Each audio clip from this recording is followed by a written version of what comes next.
श्री गणेशाय नमः। क्या आपने कभी सोचा है कि एक मासूम सा दिखने वाला बछड़ा असल में एक खतरनाक राक्षस हो सकता है? एक ऐसा राक्षस जो सिर्फ एक ही मकसद से आया हो, भगवान श्री कृष्ण का वध। लेकिन क्या बुराई कभी दिव्यता को हरा सकती है? आज हम जानेंगे एक रहस्यमयी और रोमांचक कथा, वत्सासुर वध लीला।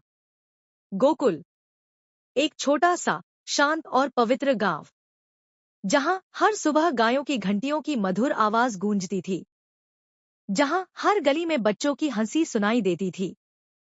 इसी गोकुल में नंद बाबा के घर जन्म हुआ था एक दिव्य बालक का, श्री कृष्ण।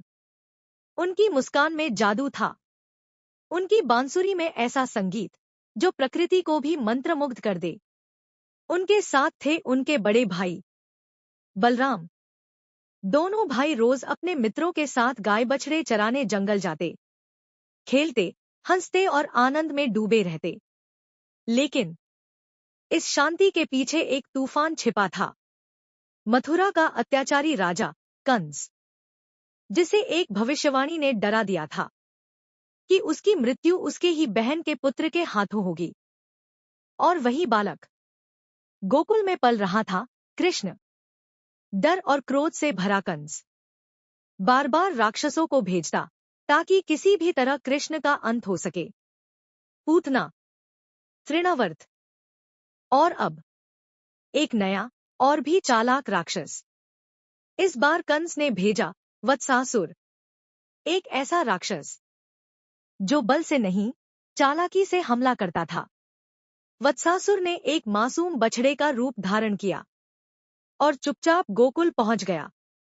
अगले ही दिन जब कृष्ण और उनके मित्र गाय बछड़े चरा रहे थे, वह भी उसी झुंड में शामिल हो गया।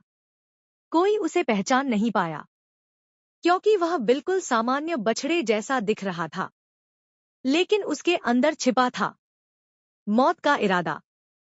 जहां सब कुछ सामान्य लग रहा था, वहीं एक नजर सब कुछ देख रही थी। वह नजर थी श्री कृष्ण की। कृष्ण ने उस झुंड को देखा और तुरंत समझ गए कि कुछ गलत है।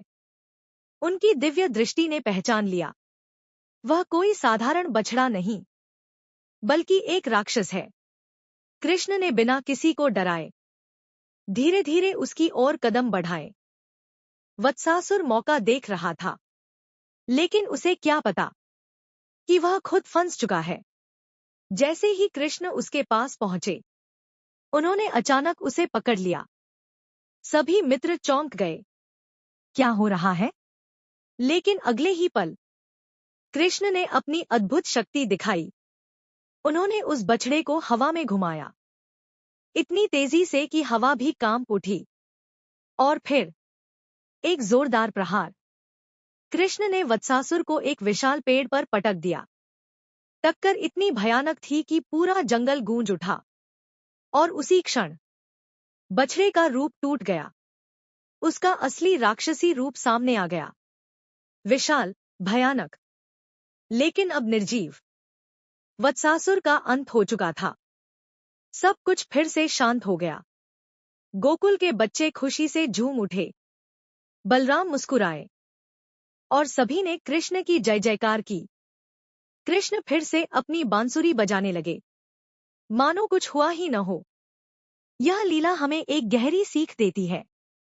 बुराई चाहे कितनी भी चालाकी से छिपे, चाहे वह मासूमियत का रूप ही क्यों न ले ले, सत्य और धर्म उसे पहचान ही लेते हैं। और जब सामने हो भगवान श्री कृष्ण, तो बुराई का अंत निश्चित है। जय श्री कृष्ण।